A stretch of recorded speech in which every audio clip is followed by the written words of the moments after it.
తాకట్టులో ఉన్న బంగారాన్ని విడిపించి ఆ రోజు ఆన్లైన్ రేటుకే మేము కొంటాం. Sharma gold company. Welcome to Suman TV. నేను కిరణ్. ప్రస్తుతం మనం నంద్యాల జిల్లా యాగంటి క్షేత్రంలో ఉన్నాం. పుష్ప 2 సినిమాలో ట్రైలర్లో కూడా యాగంటి క్షేత్రాన్ని అయితే చూపించారు. పుష్ప 2 సినిమా ఇక్కడ మటుకు చాలా రోజులు అయితే షూటింగ్ జరిగింది. పుష్ప 2 హీరోయిన్ సీన్ ఎప్పుడైతే నడుచుకుంటా హీరోయిన్ సీన్ అయితే ఉంది.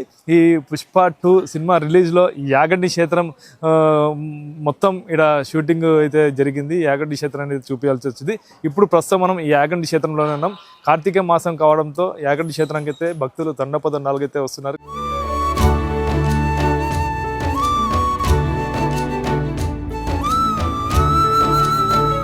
ఇక్కడ యాగంటి క్షేత్రంలో ఒక ప్రత్యేకత ఉంది. బ్రహ్మం గారు చెప్పారు, నంది అంటే ఇక్కడ ఎంతకంతకు పెరిగి రంకేసాను అని చెప్పారు. ఇక్కడైతే నంది ఉన్నారు. నందీశ్వరుడు ప్రతి 20 సంవత్సరాలకి ఒక అంగుళం అయితే ఇక్కడ పెరుగుతారు. ఇప్పుడు అదే నందీశ్వరుడు దగ్గరికి వెళ్ళి ఒకసారి మనం చూద్దాం. ఇక్కడ యాగంటిలోని ప్రత్యేకత ఏంది, యాగంటి క్షేత్రం యొక్క విశిష్టత ఏంది మనం తెలుసుకునే ప్రయత్నం చేద్దాం.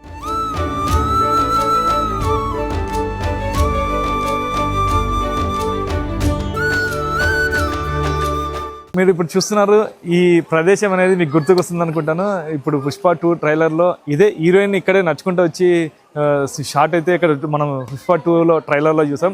ఇది ఓన్లీ ట్రైలర్లోనే మనం ఈ షార్ట్ చూసాం. అయితే సినిమాలకు వెళ్తే యాగంటి క్షేత్రంలో అనేక షూట్లు అయితే ఇక్కడ జరిగాయి. పుష్ప 2 సీన్లు అయితే ప్రస్తుతం ఇప్పుడు యాగంటి క్షేత్రం దగ్గర నంది దగ్గర ఉన్నాం. నంది అయితే ఇక్కడ చూస్తున్నాం మనం. నంది చాలా కొన్ని సంవత్సరాల నుండి అంటే ప్రతి 20 సంవత్సరాలకి ఒక అంగుళం అయితే ఇక్కడ నంది అయితే పెరుగుతుంది.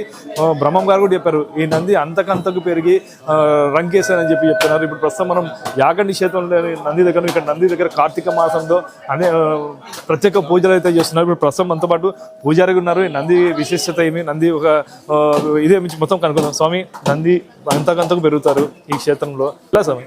యాగంటి ఉమామహేశ్వర స్వామి క్షేత్రంలో శివపార్వతులు ఇద్దరు కూడా సతీ సమేతంగా స్వయంభూగా వెలుస్తారండి.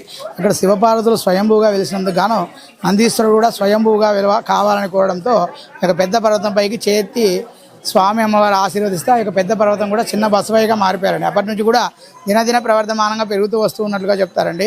ఇక శ్రీమద్ విరాట్ పొద్దులూరి వీరబ్రహ్మేంద్ర స్వాముల వారు కాలజ్ఞానం నందలి కలియుగాంతాన యాగంటి బసవయ్య అంతకంతకు పెరిగి ఎంక వేస్తారని చెప్పడం జరిగింది. ఆ విధంగా కూడా పెరుగుతూ వస్తూ ఉన్నట్లుగా చెప్తారు. భూగర్భంలో నుంచి వచ్చినటువంటి రాతి బసవయ్య కాబట్టి అందువల్ల కూడా సైంటిఫికల్గా కూడా పెరిగే అవకాశం ఉందని చెప్తారు. అయితే మనం చూస్తున్నట్టే అంతకంతకంతే పెరుగుతారు. ఇప్పుడైతే ఇక మనం చూస్తాం, ఇది ఈ పిల్లర్ ఉంది కదా, ఇక్కడ మొత్తం ఇలాంటి పిల్లర్లే మొత్తం ఇక్కడైతే ఉండేవి. మొత్తం ప్రతి అంటే 20 సంవత్సరాలకు ఒక అంగుళం ఎలా పెరుగుతుందో కొన్ని దశాబ్దాలుగా చిన్నగా ఉన్న నంది అయితే పెద్ద పెరుగుతుంది. ప్రతిదీ కూడా మనం చూస్తున్నాం. ఈ ప్రతిసారి కూడా ఇవన్నీ మొత్తం జరుగుతున్నాయంటే మనం చూద్దాం. అసలు ఎన్నికలు మొత్తం చుట్టూ పరిసర ప్రాంతాల్లో నంది ఒక చుట్టూ పరిసర ప్రాంతాల్లో ఒకసారి చూద్దాం. నంది చుట్టూ ఎంత పెరిగింది అనేది ప్రత్యేకంగా కూడా మనం చూపించవచ్చు. మనం చూస్తాం. ఇది ఏదైతే ఇది ఉందో పిల్లలు అప్పుడు చాలా ఈ మధ్యలో చిన్న నందిగా ఉండేది, కొన్ని దశాబ్దాలుగా అలాగే పెరుగుతున్నది. మొత్తం పెద్దగా నందిలోని పవర్, అది ఒక సృష్టి. దీంట్లో మొత్తం చుట్టూ మొత్తం ఈ పిల్లర్ మొత్తం కూడా కదిలిపోయినాయి. అంటే ఏదైతే ఉందో ప్రతి ఏటా అంటే కొన్ని ఏండ్ల నుండి పిల్లలు అయితే జరుపుకుంటూ వస్తే మొత్తం ఇక్కడ నందికి ప్రత్యేక పూజలు ఇస్తున్నారు. అయితే నంది గురించి ఇది ఇక్కడ పరిస్థితి. కెమెరా పర్సన్ నాగబాబుతో కిరణ్, సుమన్ టీవీ, యాగంటి, నంద్యాల జిల్లా.